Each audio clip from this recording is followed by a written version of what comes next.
va a repercutir en los síntomas, que vamos a ver mucho más adelante con cada una de las anemias, pero en general estos van a ser más pronunciados si se establece la anemia de manera aguda. También pues tenemos que tener en cuenta que esta severidad va a estar determinada por las condiciones que tenga el paciente como antecedentes patológicos.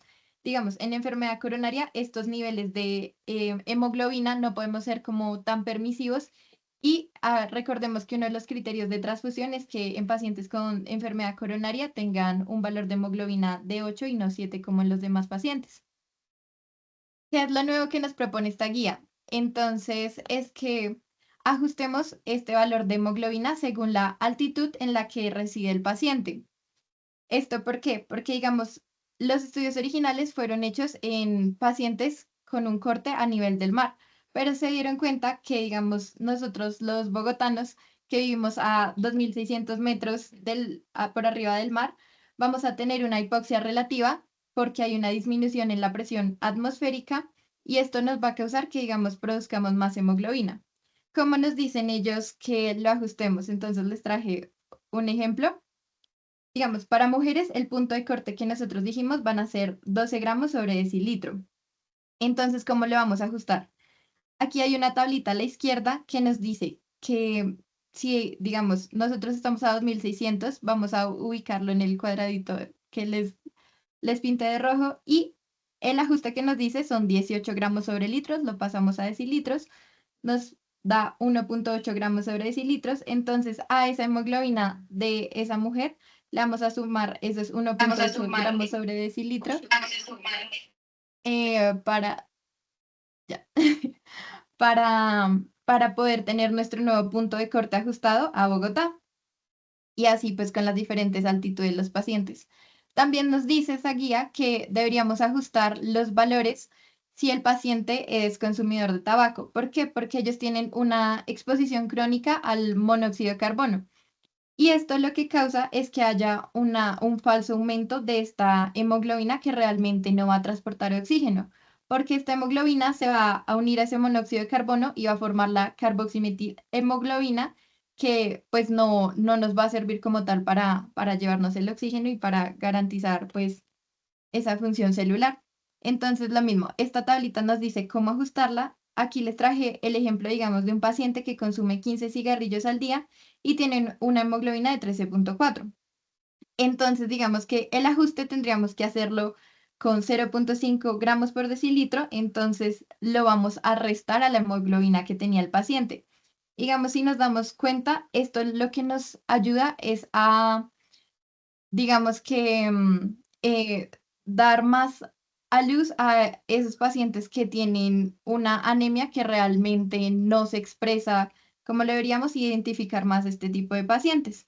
Entonces, este paciente, por ejemplo, ya nos entraría para los rangos de anemia, porque es un hombre masculino. Entonces, otra cosa que nos dice la guía es los valores que tenemos que no ajustar. Se estaban proponiendo que se ajustaran los valores de hemoglobina según la inflamación e infección, pero que lo que nos dicen es que la anemia pues puede ser una precisamente manifestación de esa enfermedad, ya sea una infección crónica, una enfermedad autoinmune, y pues lo que necesitamos hacer es realmente tratar esa causa como para estabilizar el paciente y así también pues reducir esos niveles de anemia. Lo mismo se estaba planteando con la etnicidad y la genética, porque pues no es lo mismo las diferentes poblaciones con su nivel de hemoglobina.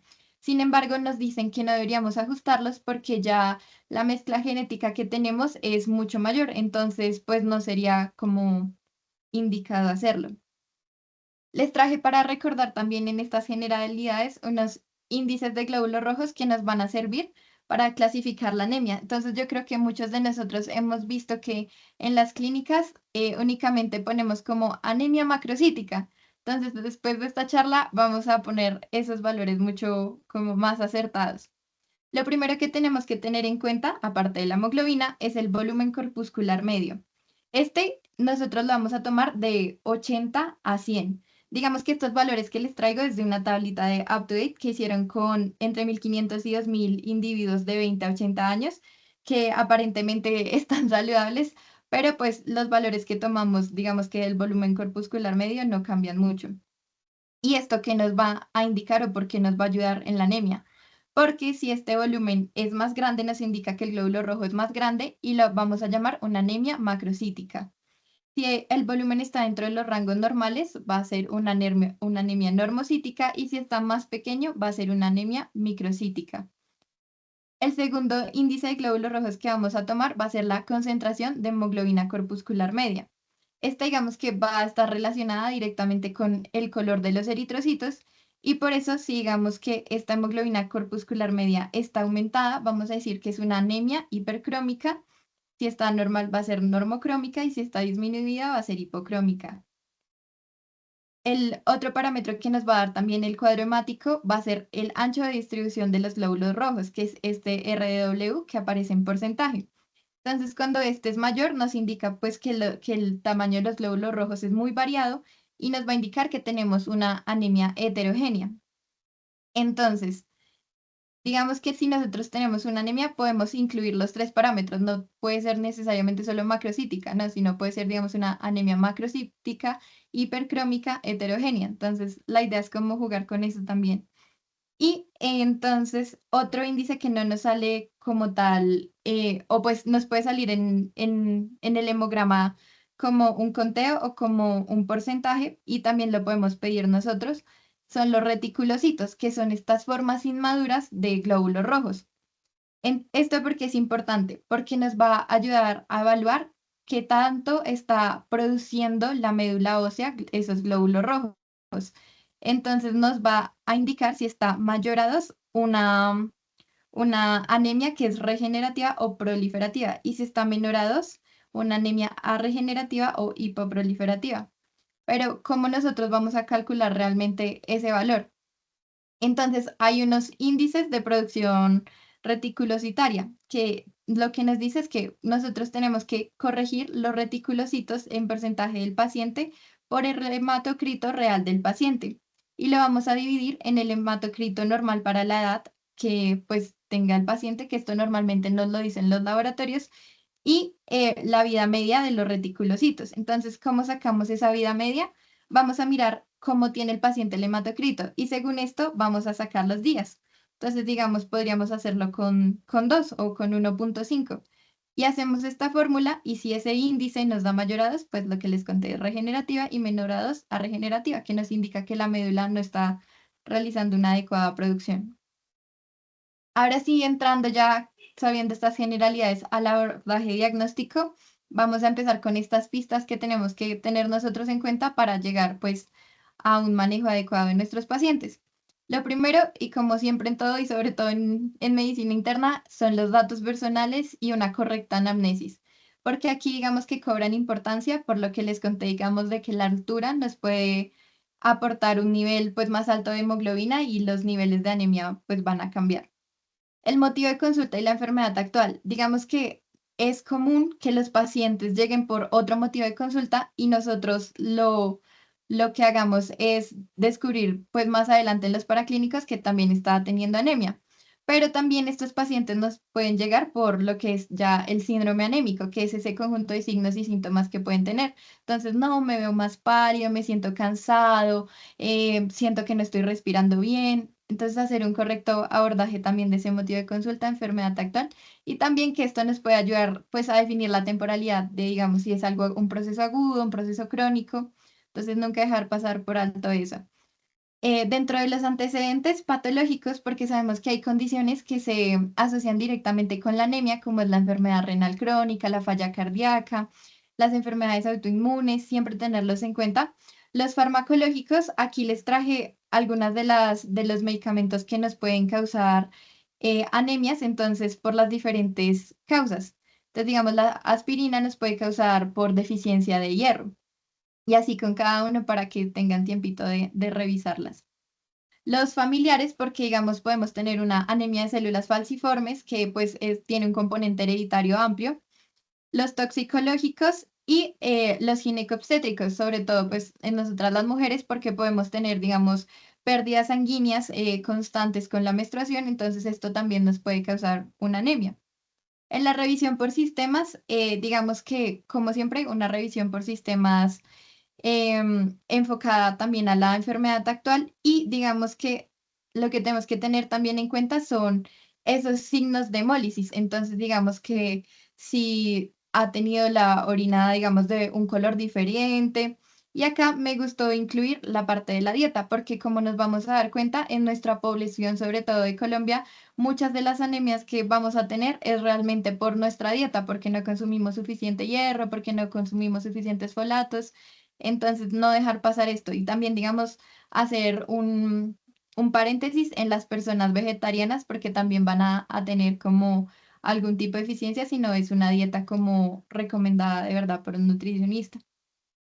Entonces, en los paraclínicos que también nos van a dar estas pistas diagnósticas, vamos a tener siempre que a los pacientes al abordarles la anemia deberíamos incluir hemograma, los reticulocitos y un extendido de sangre periférica, porque esto nos va a ahorrar mucho tiempo, digamos, en condiciones que más adelante les voy a mostrar. Entonces, me gustaría que alguna persona del público me pudiese decir como qué tipo de anemia presenta este paciente.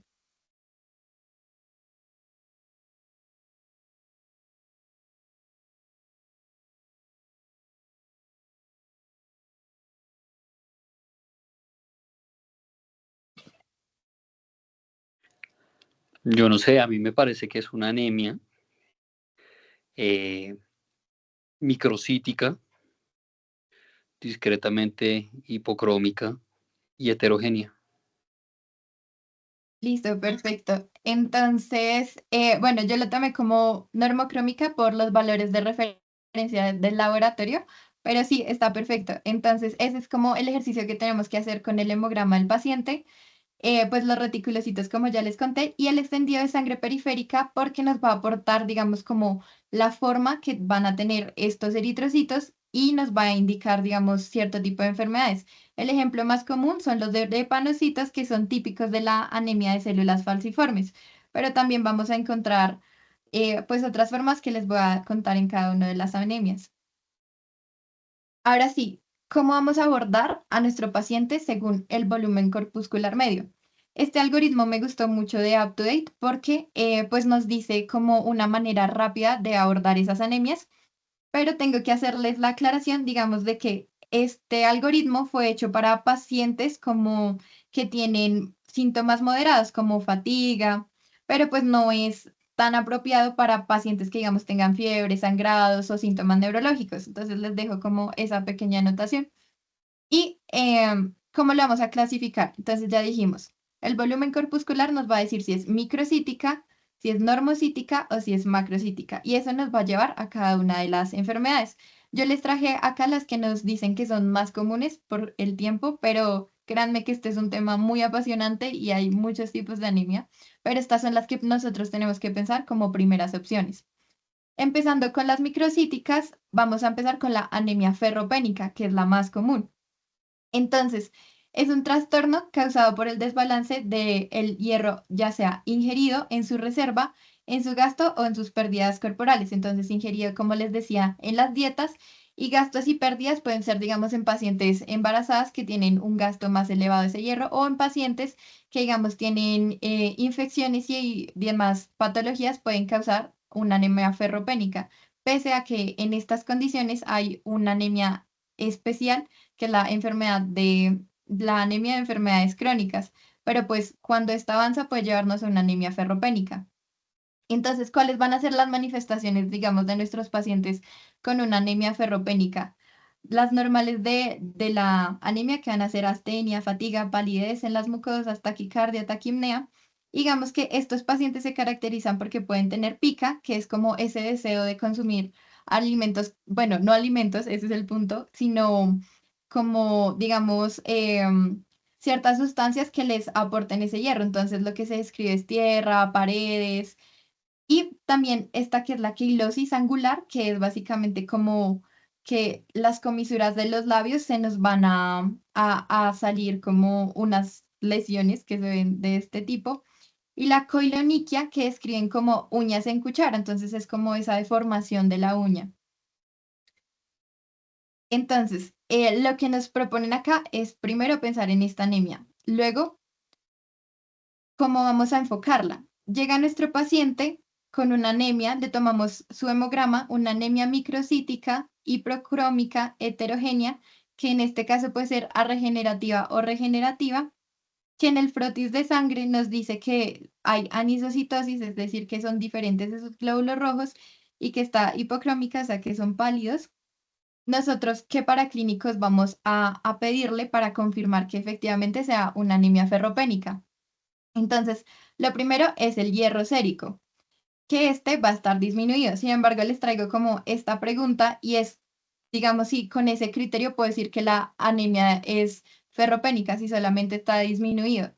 Y la respuesta es que no, porque digamos que esos niveles de hierro, digamos que son muy sensibles a ciertas patologías, entonces hay algunas que las pueden hacer disminuir y hacer aumentar sin que necesariamente haya una anemia ferropénica. Por eso tenemos otros marcadores, como es la transferrina, que la transferrina es una proteína que se va a encargar de transportar precisamente la hemoglobina y esta, digamos que va a estar aumentada porque digamos que nuestro cuerpo sensa que nos hace falta oxígeno, entonces dice, ¿será que no lo estoy transportando bien? Y aumenta esta proteína. Entonces, de esta proteína vamos a tener dos factores asociados, que es la capacidad total de unión al hierro. Entonces, es esa capacidad que tiene la transferrina para unirse al hierro. Y esta va a estar aumentada, porque como hay poco hierro, entonces la transferrina dice, no, pues yo me tengo que unir mucho porque tengo que captar lo poquito que haya. Y el otro parámetro es la saturación calculada de transferrina, que esta va a estar disminuida. ¿Por qué? Porque como la transferrina va a estar aumentada, así haya poco hierro, pues esta no se va a saturar por completo, entonces esta va a estar disminuida. La siguiente es la ferritina, que son esas formas en las que nosotros almacenamos el hierro en diferentes partes de nuestro cuerpo. Entonces, lo más común es el hígado, la médula ósea y el vaso. Esta va a estar disminuida y digamos que es muy sensible para este tipo de patologías, aunque la más sensible es la saturación calculada de transferrina, la ferritina también es sensible porque son esos depósitos de hierro disminuidos. Entonces, nosotros podemos tener un hierro sérico total disminuido, pero pues realmente una ferritina alta y eso nos indicaría que el paciente no tiene una anemia ferropénica.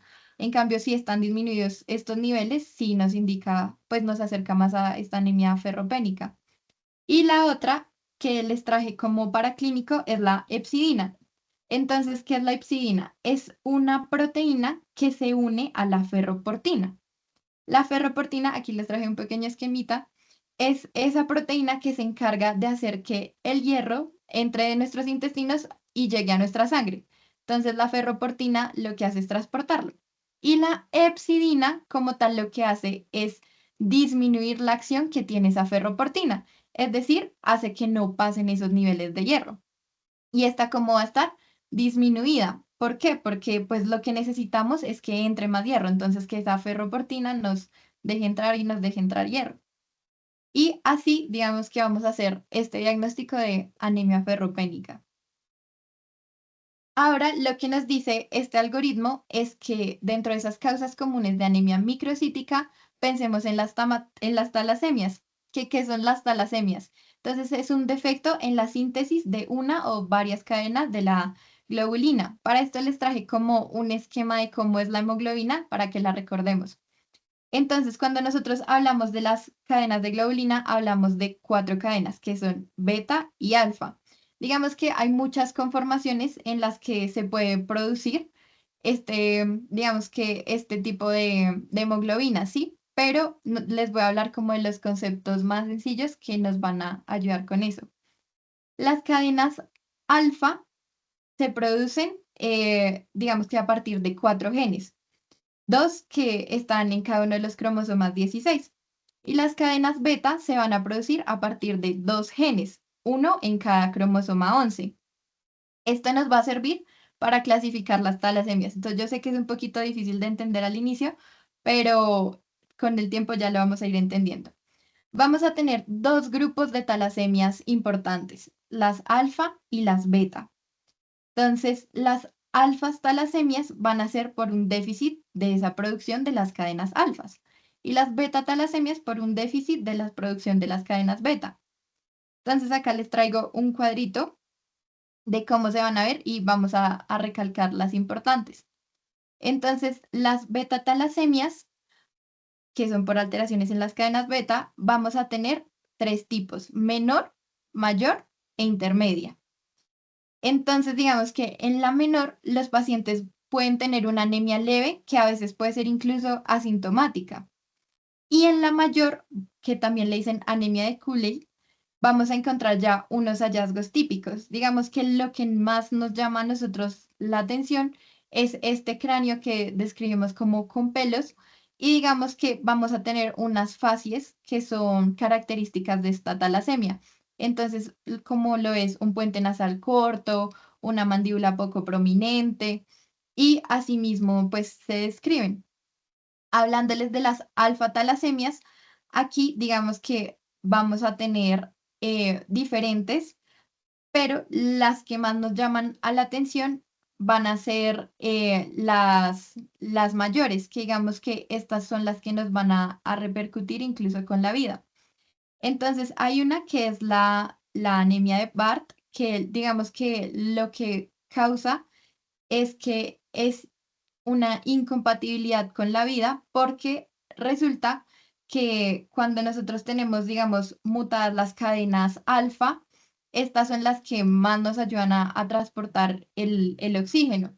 Entonces, cuando esta se nos muta, pues no vamos a poder ni siquiera transportar un poco, y pues los bebés van a morir pues a edades muy tempranas. Entonces también describen como que intraútero se puede ver hidrops fetal, como dato curioso. Y digamos que esta principalmente se va a producir cuando hay una mutación de esos cuatro genes que les hablé que producían esas cadenas alfa.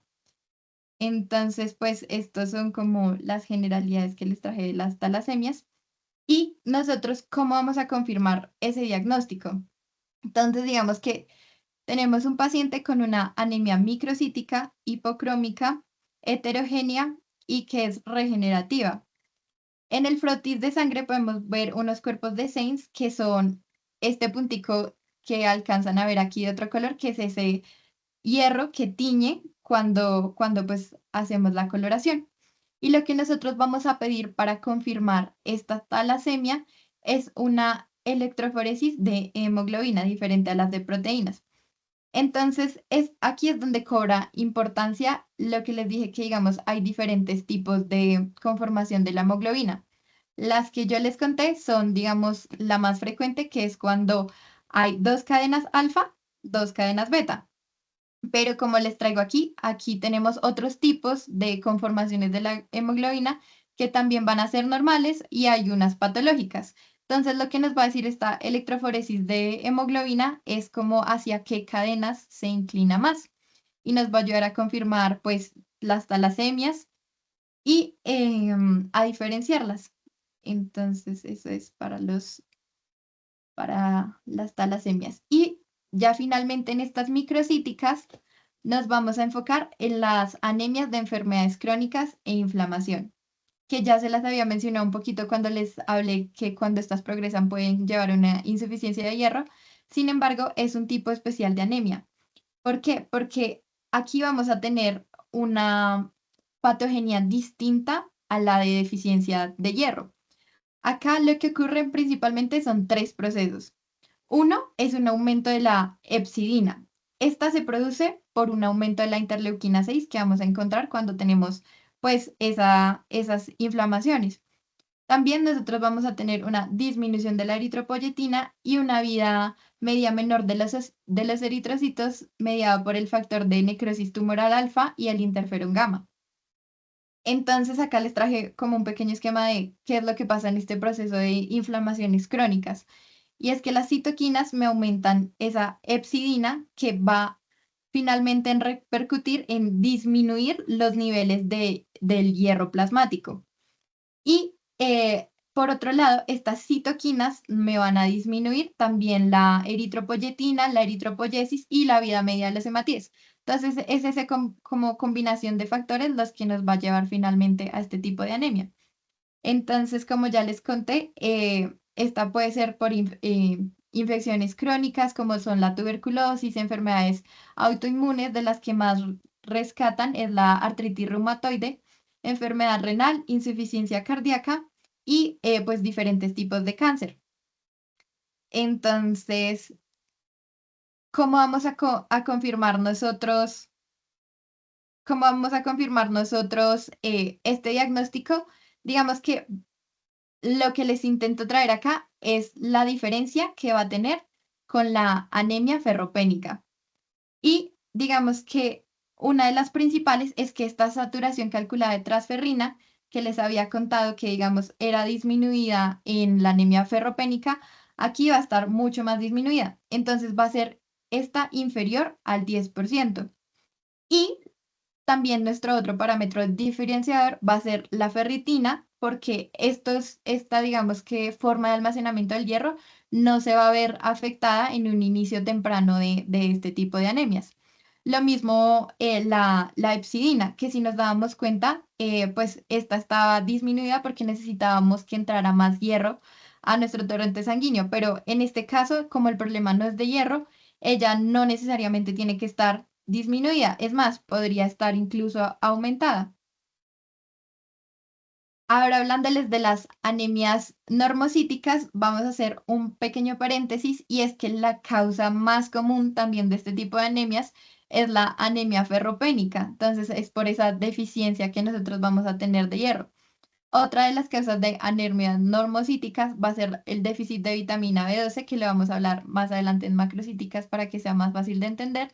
Las de enfermedades crónicas inflamatorias, que sea inducida por drogas, infecciones, digamos que hipotiroidismo, pero en lo que me quiero centrar en esta charla es hablarles un poquito de anemias hemolíticas. Entonces, ¿qué es la anemia hemolítica? Entonces, es una anemia debido a la reducción de la vida media de los eritrocitos, que esta ocurre por una destrucción temprana de los mismos. Entonces, recordemos que los eritrocitos viven normalmente 120 días y que esta tiene dos procesos por los cuales, pues, digamos que se destruyen. Uno es en esencia que ya pasen esos 120 días y la membrana del eritrocito ya no sea, digamos que igual de dinámica de flexible y que, digamos, al pasar por los capilares y sobre todo por esos sistemas que nosotros vamos a tener de destrucción que son retículos endoteliales, va a causar que el glóbulo rojo muera, sobre todo en el vaso. Y los otros son una hemólisis aleatoria, que es un proceso mínimo de, digamos que de esa destrucción de los glóbulos rojos y pues no se conoce la causa, sino es como una hemólisis que se causa a veces por diferentes razones. Hablándoles de cómo vamos a abordar esta anemia hemolítica, la literatura nos dice que podemos tener, digamos que, dos formas de abordaje.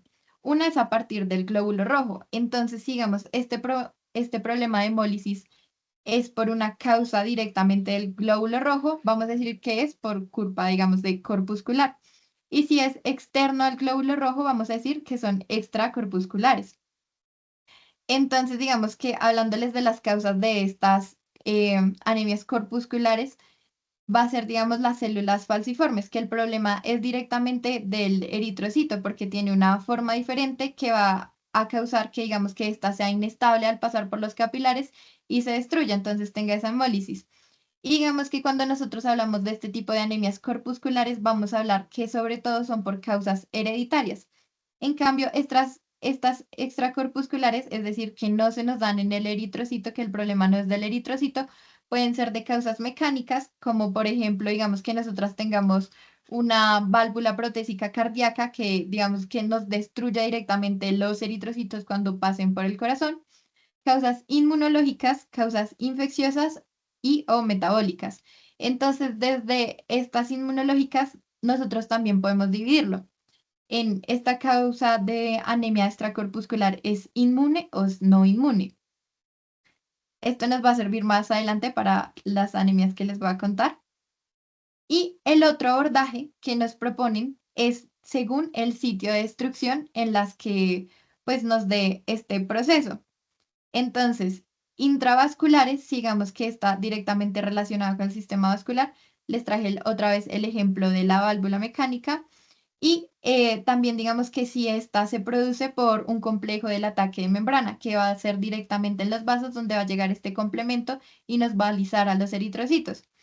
Entonces, un dato curioso que les traje es que, digamos, cuando hay una hemólisis intravascular, nosotros podemos ver diferentes coloraciones en la orina y una de ellas es la orina rosa que se produce por la oxihemoglobina. Y como causas ya extravasculares es en este sistema, digamos que les cuento que está sobre todo ubicado en el vaso, en donde vamos a tener, digamos que ese tipo de destrucciones fuera de los capilares sanguíneos, fuera de nuestros vasitos. Acá hay algunas de las causas que son más comunes de esta anemia hemolítica. Y entonces, cuando nosotros nos enfrentamos a un paciente, digamos que ya sospechamos de por sí si, digamos, esa anemia es hemolítica o no por los signos que les había contado anteriormente que podemos buscar. Entonces, que el paciente, digamos, tenga ictericia, que nuestro paciente tenga un color diferente en su orina. ¿Y cómo lo vamos a comprobar? Porque ante esta sospecha, lo primero que nosotros tenemos que hacer para empezar a abordarlas es efectivamente comprobar que sí sea una anemia hemolítica.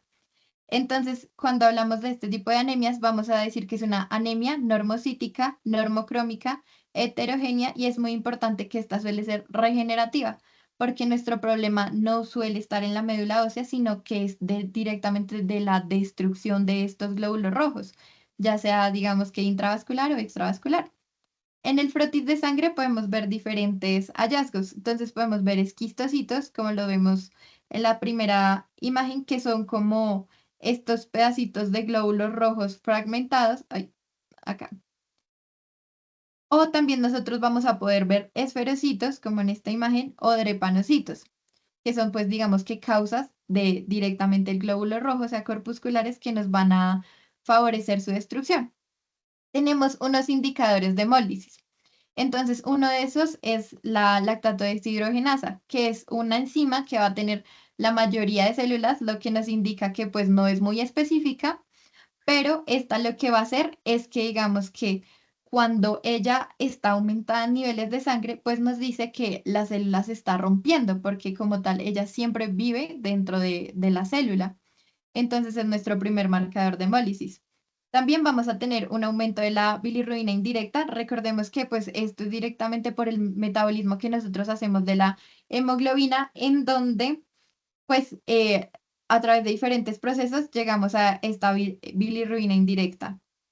Entonces cuando está aumentada pues también nos dice que hay grupo M en sangre que digamos está siendo metabolizado. Y finalmente les traje esta proteína que es la aptoglobina. Ella normalmente lo que hace es que se une a la hemoglobina que está libre en sangre. Entonces, claro, nosotros estamos teniendo una hemólisis, estamos liberando hemoglobina a la sangre. Lo que hace la aptoglobina es que se une a esa hemoglobina. Y es un marcador indirecto porque si está disminuida nos indica que pues hay mucha hemoglobina en sangre. Una vez que nosotros ya confirmamos ese diagnóstico de efectivamente anemia hemolítica, esta, digamos que manera de abordaje nos los propone un artículo muy bonito que les dejo aquí citado abajo, igual la bibliografía está más adelante, pero nos dice que cuando ya lo confirmamos, entonces nosotros lo que tenemos que hacer es pensar, ¿es intravascular o es extravascular? Hay unos signos que nos dicen que puede ser más intravascular, como lo es la LDH plasmática aumentada o la aptoglobina disminuida. Y hay otros que nos dicen que suele ser más extravascular, que es como la bilirrubina indirecta aumentada. Sin embargo, pues digamos que esto no es excluyente, o sea, no puedo decir yo que porque el paciente tiene la bilirrubina muy alta, entonces es extravascular, no, sino que tenemos que situarnos sobre todo en el contexto que tengamos del paciente. Nos dice, una vez tú hayas confirmado esa anemia hemolítica, tienes que pedirle una prueba de Coombs directa. Si esta es positiva, nos va a hablar directamente de una anemia hemolítica autoinmune o inmunomediadas. Y digamos que cuando tenemos este tipo de anemias ya confirmada por ese Coombs, lo que nosotros vamos a pedir es un Coombs fraccionado que nos va a ayudar a diferenciar si son pues anticuerpos fríos, calientes, según sus inmunoglobulinas.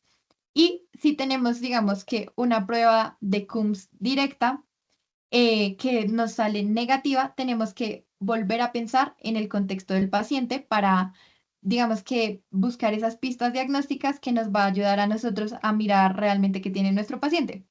Entonces les pongo aquí dos como ejemplos. Y uno es la sepsis, por esa coagulación intravascular diseminada, que ya que la sepsis nos va a inflamar, nos va a provocar una inflamación en los vasos, eso nos va a favorecer también esa destrucción de los eritrocitos, porque ya no les va a ser tan fácil pasar.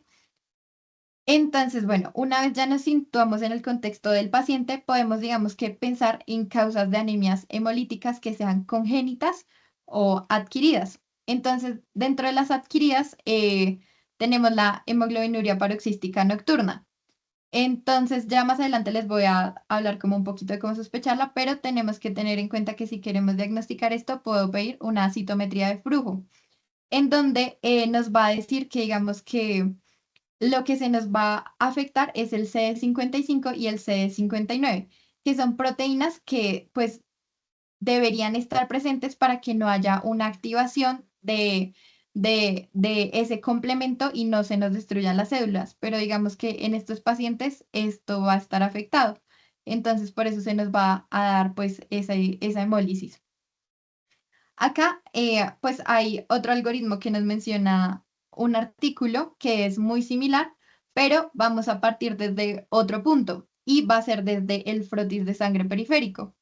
Entonces, aquí lo que nos dice, y por una de las razones en las que nosotros pedimos como de abordaje diagnóstico inicial ese frotis de sangre periférico, es si el paciente tiene esquistocitos. Entonces, si tiene esos esquistocitos que son esos glóbulos rojos rotos, nosotros tenemos que pensar, digamos, como si tienes alguna prótesis valvular, pues suele ser asociado a esa condición. Y si no lo tiene, entonces nosotros tenemos que pensar en otras condiciones como la coagulación intravascular diseminada o otras condiciones que también nos rompan los eritrocitos, como es el CHU, que es el síndrome hemolítico urémico, entonces precisamente por la hemólisis. Y digamos que si no tenemos estos esquistocitos, pediríamos el test de Coombs, que es el directo, que nos va a ayudar, como ya les dije, a las anemias autoinmunes. Y si este es negativo, entonces digamos que pedimos acá este paraclínico que les contaba que era la cistometría de flujo, que nos va a ayudar a confirmar la hemoglobinuria paroxística nocturna. Si este test sale negativo, que es como ya el complemento a este algoritmo que les conté, nosotros podemos hacer otros tipos de test más específicos para cada tipo de anemia. Entonces, uno de esos es este test que vemos acá, que nos va a ayudar el Donat Landsteiner test, que ven a la pronunciación, que digamos que si es positivo, nos va a indicar una hemoglobinuria paroxística a frío, que como su nombre lo dice, es una hemólisis pues tras la exposición al frío. Entonces, si ese test nos da positivo, pensamos en esto. Y esto nos pasa es por pues anticuerpos que son bifásicos que se activan precisamente a esa exposición al frío. Si este test nos da negativo, nos dice que pensemos en otro tipo de enfermedades, como la enfermedad de Wilson. Y ese es como un abordaje partiendo desde el frotis de sangre periférico. Y digamos que es un complemento para abordarlo desde el Coombs, si me dio negativo. Entonces, si este Coombs me da negativo, nosotros tenemos que aplicar el test de fragilidad osmótica, que básicamente es que los pacientes que tienen esferocitosis van a reaccionar a este test haciendo más hemólisis, porque sus glóbulos rojos son mucho más como sensibles a este tipo de soluciones y va a hemolizar. Entonces, si el paciente empieza a hemolizar, nosotros vamos a decir que tiene un test de osmótico positivo y que tiene seguramente una esferocitosis, aunque esto también lo podríamos ver pues en el frotis de sangre periférica y no tendríamos que llegar hasta acá. Entonces, también es otra de las razones por la que nos puede servir pedir como de inicial un frotis de sangre periférica.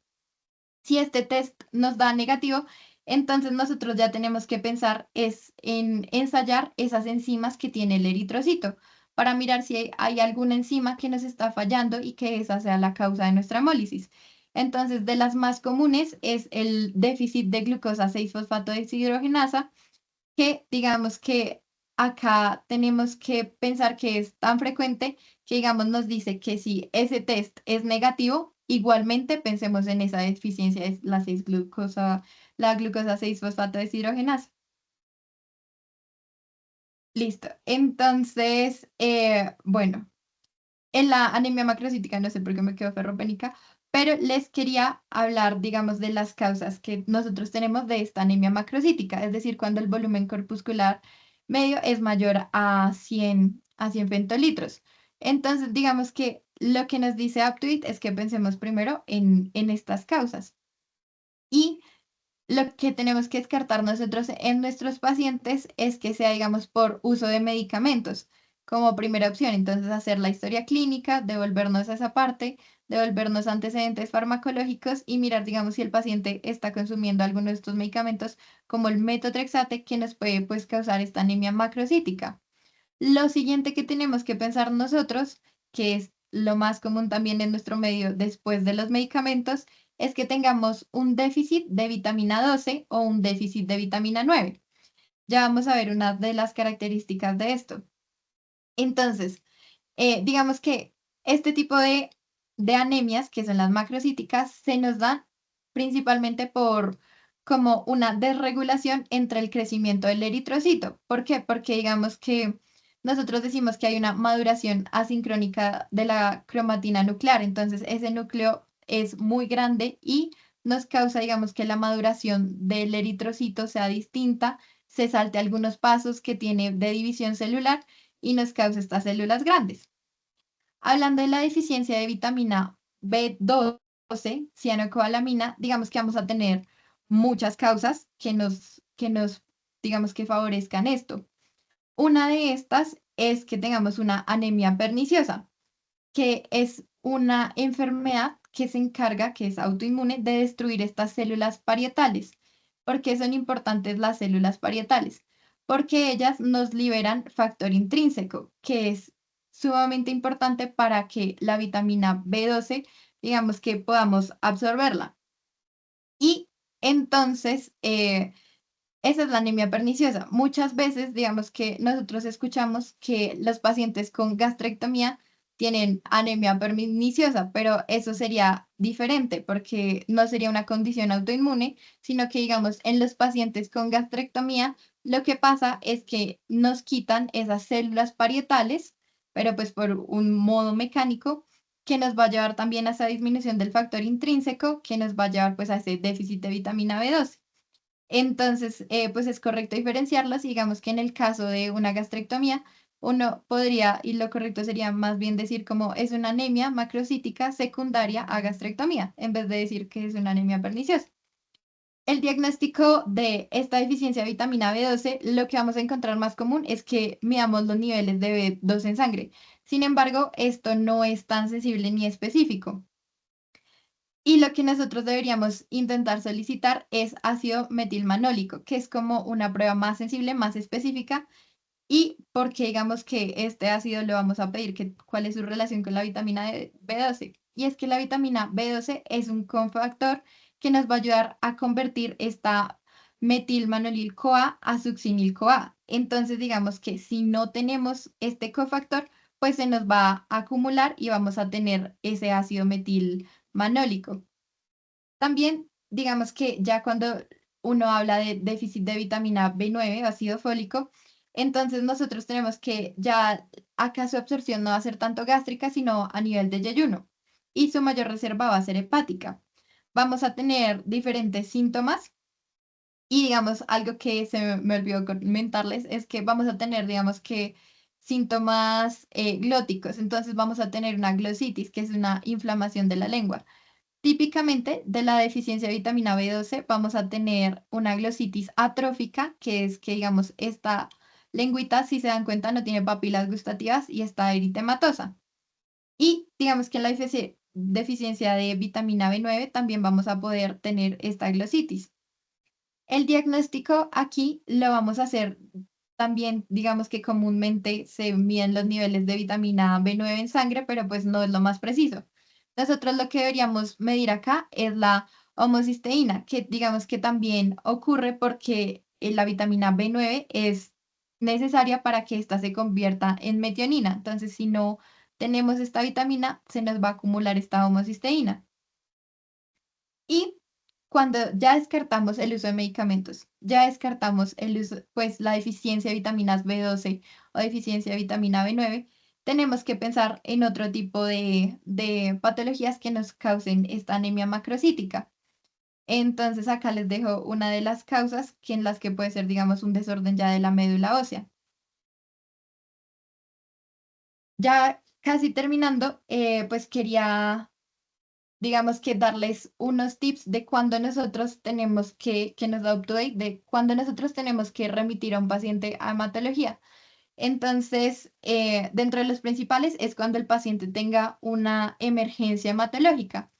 Unos de los ejemplos que les traje son una pancitopenia severa, porque pues digamos que nosotros sabemos que cuando hay una pancitopenia, esa deficiencia en todas las líneas celulares nos va a condicionar a muchas cosas dentro del paciente, como pueden ser las infecciones, los sangrados y pues puede afectar la vida de nuestros pacientes. Entonces, considerar remitirlo cuando tenga esa pancitopenia.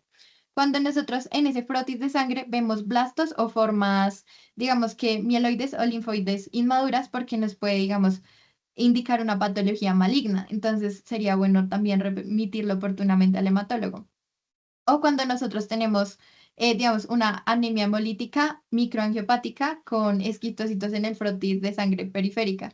Entonces, digamos que son condiciones especiales que nosotros deberíamos tener en cuenta para decir que necesitamos esa ayuda del hematólogo. También, aparte de esta emergencia hematológica, digamos que nosotros deberíamos considerar remitirlo cuando tenemos una incertidumbre diagnóstica, es decir, cuando ya le tomamos todos nuestros laboratorios, pero las pruebas no son concluyentes, no estamos muy seguros del diagnóstico y pues requeremos apoyo ya de esta especialidad. También cuando se necesitan tomar para clínicos especializados para este tipo de anemias. Entonces, digamos, cuando necesitamos realizar una médula de una biopsia de médula ósea o diferentes tipos de pruebas ya para confirmar otros tipos de anemia, sería correcto remitir la hematología. Y lo último es cuando digamos que o hay una falla terapéutica o el tratamiento requiere intervenciones adicionales como quimioterapias, radioterapias y demás. Entonces, digamos que lo más cercano a nuestro medio puede ser que la deficiencia de hierro, es decir, en una anemia ferropénica, no responda a nuestro tratamiento cuando le demos el hierro. Y entonces ahí podemos como considerar remitirlo también a hematología. Y ya finalmente, como nuestro tercer punto, les traje unas conclusiones. Sé que el tema es un poco extenso, pero tenemos que llevarnos estas cosas principalmente a la casa.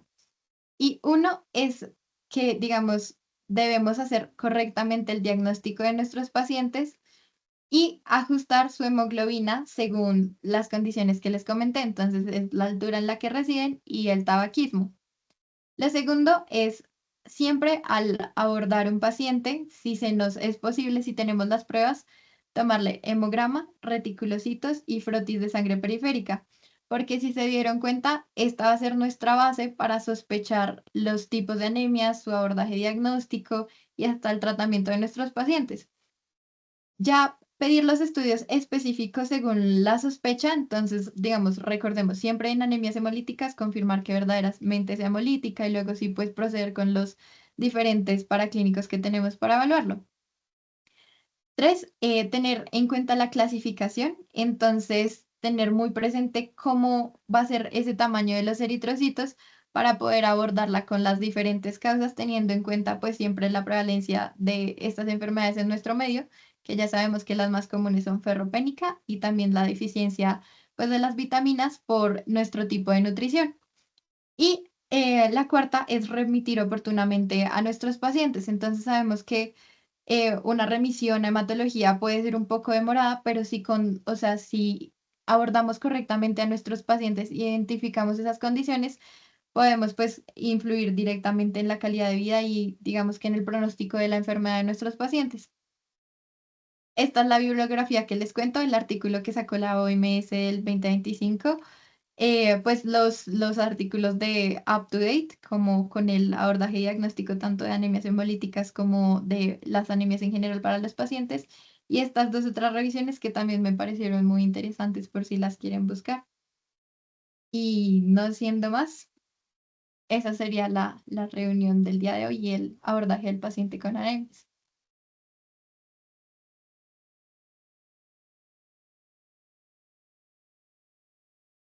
No sé si de pronto quedó alguna pregunta, algo que quisieran puntualizar.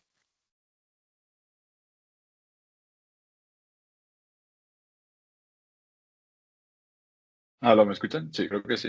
Sí. Ah, Doc, sí, sí, dale, dale, habla. Ya me cayó el micrófono.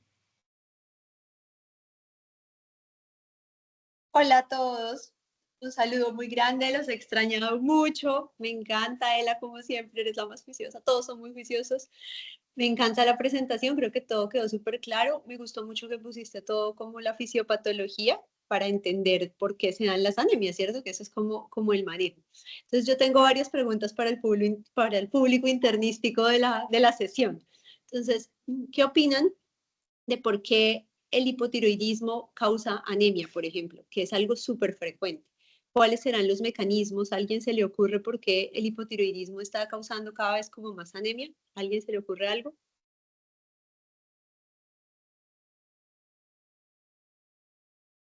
Hola, Doc. Doc, Hola, Sam.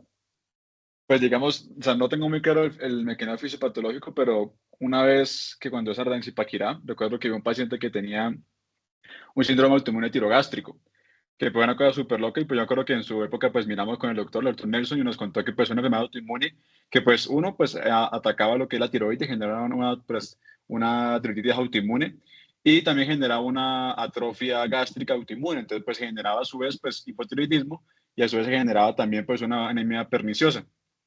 Entonces me pegó una entidad, pues la verdad, súper interesante, y pues no sé, o sea, no una fisiopatología clara de por qué se genera el hipotiroidismo, genera anemia, pero pues una causa, al fin y al cabo, que puede generar las dos entidades a la vez. Exacto, entonces ese sería déficit de vitamina B12, ¿cierto? Entonces ahí ese es el síndrome poliglandular autoinmune. Entonces recuerden que como cuando son las anemias normocíticas, pedimos también como cosas de enfermedades crónicas, siempre pidan también una TSH. Si la TSH está alta y el volumen de pronto es alto, sospechen en poliglandular autoinmune. ¿Y por qué ferropénica también? Porque puede causar las dos.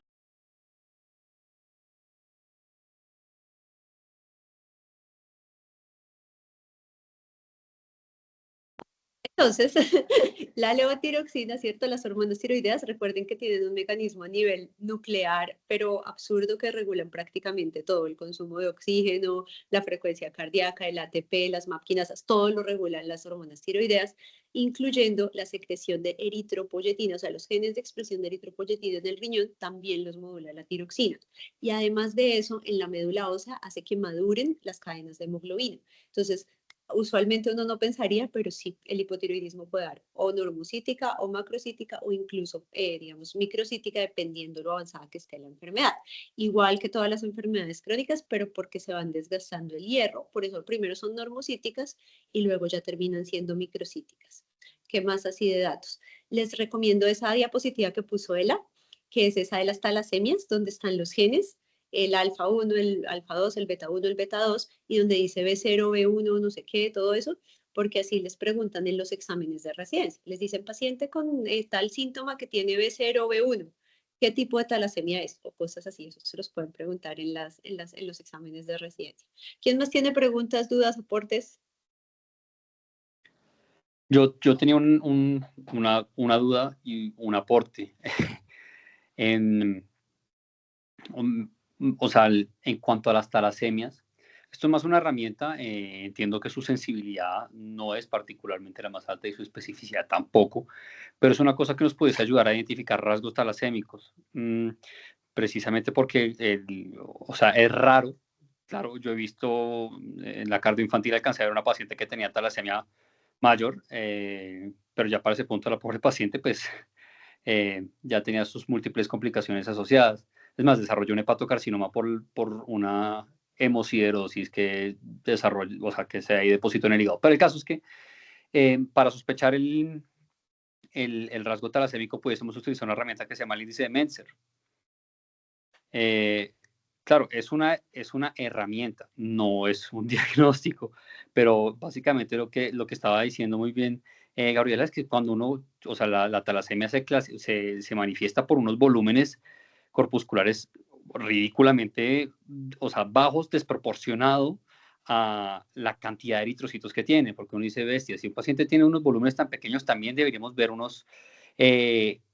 conteo eritrocitario también más bajo, y en cambio acá vemos que es lo opuesto. Entonces con el índice de Menzer, un índice de Menzer menor de 13 o mayor de 13, pudiésemos orientar la sospecha y ahí sí decantarnos hacia eso. Y ya mi otra duda es que en cuanto a la anemia falciforme, yo no sé si esté errado yo, pero no era tanto un componente corpuscular, sino era más una hemoglobinopatía, hasta donde yo tenía entendido.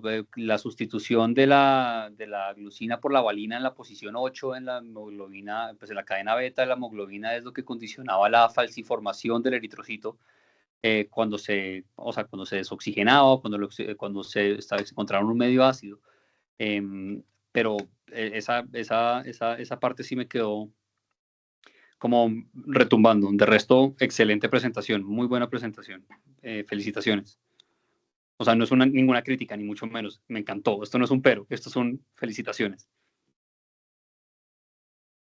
Sí, de acuerdo, súper felicitaciones. No, sí, de acuerdo. Es una hemoglobina inestable, ¿cierto? Porque no tiene las 4 cadenas normalitas, las 2 alfa, las 2 beta. Y acuérdate que en el centro, las 4 cadenitas tienen un núcleo que es el efector alostérico, que se llama el 2,3-difosfoglicerato. Entonces, ese 2,3-difosfoglicerato, si tú te acuerdas que ya eres residente, te acuerdas de la curva de disociación de la hemoglobina, ella se va o se va, dependiendo del pH, dependiendo de la oxigenación, dependiendo de temperatura. Entonces, por eso con los falciformes, cuando hay crisis, es cuando hay una de esas situaciones, hipoxia, infección, fiebre, desaturación, cualquiera de esas, que son las que alteran esa hemoglobina. Cuando esa hemoglobina queda inestable, se precipita dentro del eritrocito y comienzan los órganos, linfopoyéticos, hematopoyéticos a decir, hey, esto no está funcionando y comienza a haber una hemólisis, ¿cierto? Pero como el eritrocito queda, ¿cierto? Con esa hemoglobina ahí decantada, ¿cierto? Cuando se deforma, toma esa forma de drepanocito, ¿listo? Entonces, digamos que es como una hemólisis que puede ser mixta, ¿cierto? Porque usualmente no es vascular, no es intravascular, porque él no se rompe directamente ahí, lo que hace es tapar el vaso, ¿cierto? Él se rompe en otro lado, pero como cuando se rompe queda así, ¿cierto? Es el que tapa los vasitos, pero en general es porque la hemoglobina es totalmente inestable y comienza a fallar con esos cambios que sabemos. Perfecto, muchas gracias.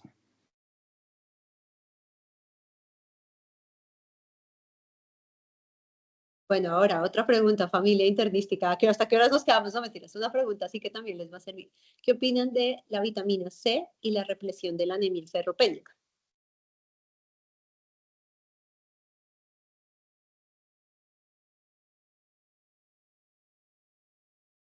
Entonces, antes pues hubo una cosa que siempre usábamos todos y es que como la vitamina C es un cofactor para el transporte duodenal del hierro, ¿cierto? Para que la ferroportina también, digamos, para que el hierro se quele, ¿cierto? Y no esté en ferroso, sino pase a férrico y la ferroportina lo pueda transportar, se necesitaba como ese ácido teóricamente de la vitamina C. Pero en el 2020 salió una revisión de JAMA. No eran tantos pacientes, pero pues tampoco era que hubiese muchos de esos. Eran como 500 pacientes, la mayoría eran mujeres y en eso se dieron cuenta que no, que el uso de complementos de hierro con vitamina C no era costo efectivo, porque solo el hierro normalito daba la misma para repletar los niveles que el uso de vitamina C con hierro. Ahora, si la ferropenia es moderada o grave, sí también es mejor usar hierro parenteral. Y recuerden esta diferencia. El hierro parenteral tenemos carboximaltosa para el que no tiene falla renal. El que tiene falla renal ya no se puede poner el carboximaltosa, sino el hierro normalito. Bueno, otras preguntas, aportes.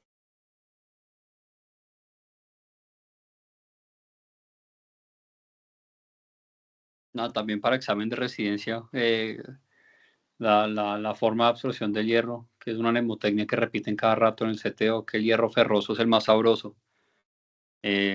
que es la forma de absorción. Entonces, o sea, solo es un pequeño aporte ahí para ayudarles con la memorización de cómo se realiza el metabolismo férrico. Y ahora Helicobacter pylori. ¿Qué hace el Helicobacter pylori con la anemia? ¿Qué se les ocurre? Pero ¿por qué será esta anemia? ¿Qué será que no mejora o qué? ¿Qué hace el Helicobacter pylori? Entonces, él como Sí, cambia, genera la atrofia gástrica, ¿no? entonces puede generar atrofia, ¿cierto? Y cambia el pH, ¿cierto, Juancho? Entonces lo que hace es que como cambia tanto el pH y el ácido del estómago, también impide la liberación del factor intrínseco.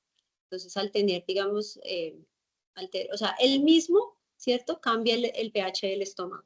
Entonces hace que la absorción de vitamina B12 se disminuya, igual que el omeprazol, igual que la metformina. ¿Listo? Entonces, tener eso en cuenta también para el déficit de vitamina B12. Y pregunta también, así como casual de fármaco, ¿por qué el metotrexate da déficit de ácido fólico? Porque es un inhibidor de la dihidrofolato reductasa. Es básicamente Y un trimetoprim, pero no igual que el antibiótico. trimetoprim, ¿cierto? Es igual que el trimetoprim, de acuerdo, ¿cierto? Pero entonces cuando yo repongo ácido fólico, recuerden que también tienen que reponer. No, cuando repongo vitamina B12 cuando repongo vitamina B12 tengo que reponer ácido fólico, porque cuando el eritrocito se está regenerando, se me va a gastar todo el ácido fólico, igual que cuando repongo hierro. Cuando yo estoy reponiendo hierro, también tengo que poner ácido fólico, ¿listo? Entonces, si repongo vitamina B12 o hierro, siempre tengo que ponerlos en conjunto con ácido fólico porque el eritrocito se lo gasta en recuperarlo. Ela, felicitaciones de verdad. Sé que lo hiciste todo súper bonito, súper lindo, muy completo. Yo entendí todo. Creo que todos aclaramos muchas dudas. De verdad, los quiero mucho. Espero verlos pronto. Cuando vengan por acá, me avisan para que los vea. Y felicitaciones. Siempre sé que vas a hacer lo mejor. Excelente.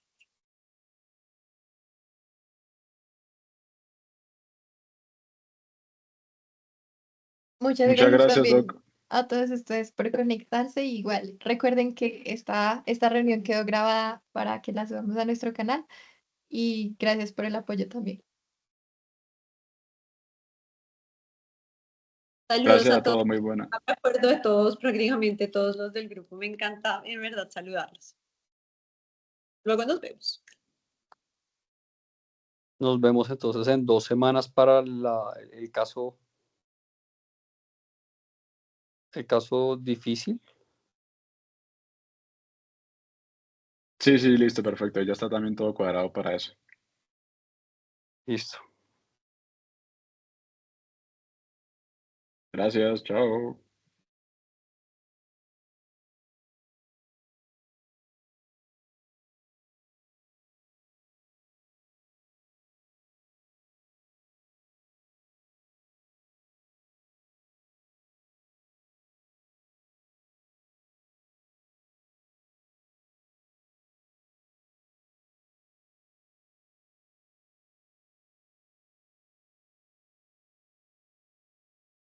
No sé ahora cómo dejar de grabar.